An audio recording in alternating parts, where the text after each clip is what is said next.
So this is a 2-month-old dishwasher, and we've recently been having this issue where there's detergent or soap being left behind here. So it seems starting today the machine is now leaking. So this is what happens. I'm just going to do a test cycle.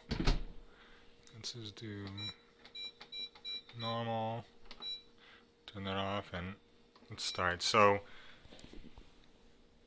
the machine really leaks a lot, and this just started happening literally an hour ago.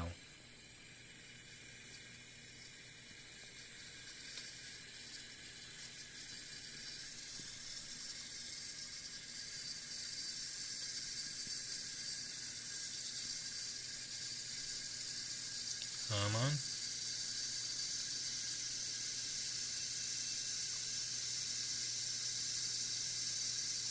It's going to start as soon as it finishes filling up.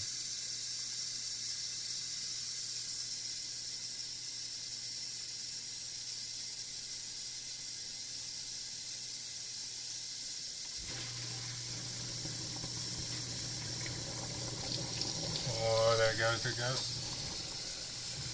So as you can see, this isn't just a minor drip. This is some serious leakage, and it's actually bouncing off onto the electric box here. I have it kind of slightly covered. So I wouldn't say this is the safest leak. Now, at first I thought it was leaking from this pipe, which we had a couple drips, but this is not the case. So literally in seconds, half our kitchen was filled with water, and this is a little odd considering this is essentially a brand new dishwasher.